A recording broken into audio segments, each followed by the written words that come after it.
L'Afrique n'a jamais perdu d'avance et l'Afrique ne perdra jamais. En réalité, je préfère répondre par la chute de votre question en Oui. parlant de l'Afrique en termes de solutions, parce qu'en réalité, en fin de compte, c'est ce qui nous intéresse. Où est l'Afrique? Que fait l'Afrique?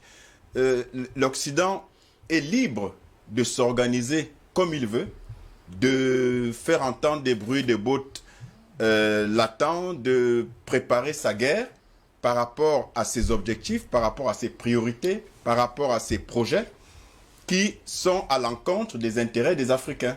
Et la vraie question donc, sans s'attarder sur pourquoi ils le font et comment ils le font et s'ils vont vraiment le faire, je pense qu'on a essayé d'épiloguer à suffisance sur comment on pense que ça peut se passer, mais en fin de compte, il faut bien se dire, et je pense que c'est l'intérêt de cette émission et de toutes celles que nous faisons, c'est des solutions. Que fait l'Afrique? Où est l'Afrique? Alors, j'insiste sur un point, je n'attends rien des chefs d'État africains. Absolument rien. Parce que, voyez-vous, on ne base pas une stratégie sur le miracle.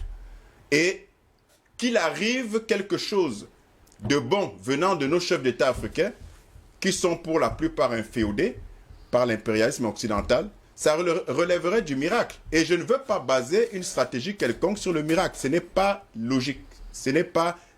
c'est insensé. Alors, tant mieux si le miracle arrive. Mais on ne peut pas le prévoir, on ne peut pas l'attendre de façon passive. Alors, concrètement, ce qu'il y a lieu de faire, c'est mener la révolution par le bas. Et la révolution par le bas, c'est le peuple. Ce sont les populations. C'est ça le véritable enjeu. Chers amis africains, je vous parle ce matin. Je vous dis, Africains, afro-descendants et sympathisants de la cause africaine. Vous êtes nombreux de par le monde. Je vous dis, n'attendons pas de miracle de nos dirigeants, parce qu'on ne fait pas de stratégie sur le miracle. Allons sur la base de ce que nous savons et ce que nous avons. Ce que nous avons, c'est le nombre. Rien ne peut s'opposer au nombre. La population mondiale aujourd'hui, c'est 7 milliards d'habitants environ. L'Afrique, c'est à peu près un quart de cette population. Et je ne vois pas un groupuscule, fût-il puissant, en armement, en argent, en multinational et en stratégie de mensonges propagandistes via les médias mainstream qu'on connaît, je ne vois pas ce groupuscule, quelle que soit l'armada offensive qu'ils ont, s'opposer à plus de 3 milliards d'habitants. Si on ne prend que ceux-là qui sont dans la voie de la justice et qui veulent en découdre avec l'hégémonie impérialiste occidentale. Donc, j'ai parlé de 3 axes, à mon sens, qui sont la solution.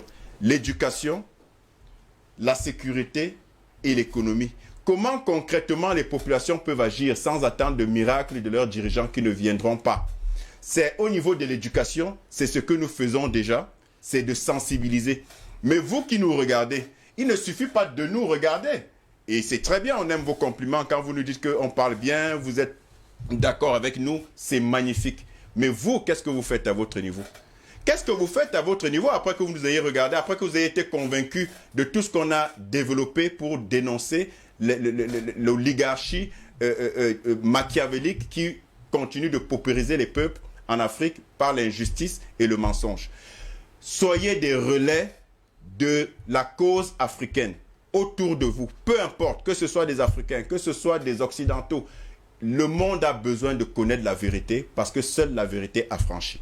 Ça, c'est au niveau de l'éducation. Quand je prends maintenant au niveau de la sécurité, on parle des bases militaires. C'est bien beau de parler et de dire « à bas la France », on en a marre. Mais ça restera des discours pieux, vaseux, tant que nous ne ferons pas comme le peuple courageux malien qui se lève contre vents et marées et qui va dans les rues pour dire hors de notre territoire, la France et exige la fin des bases militaires françaises. Ça peut se faire dans tous les pays. Et il faut comprendre que ce qui se passe chez le voisin concerne chaque pays africain. Ce qui se passe au Mali nous concerne tout, ce qui se passe en Centrafrique nous concerne tout, ce qui se passe au Tchad, au Cameroun, ainsi de suite. Soyons mobilisés, c'est ça la solution. Et je termine, très important, par l'économie. Un peuple ne peut pas être respecté s'il n'est pas autonome. On parle de liberté politique, mais on ne peut pas parler de liberté politique quand on continue de tendre la main. C'est la main qui donne qui est au-dessus et qui indique le chemin. et qui impose sa loi. Alors, d'un point de vue économique, là non plus, n'attendons pas les miracles. Ne disons pas que si nos dirigeants, c'est passif et c'est inutile.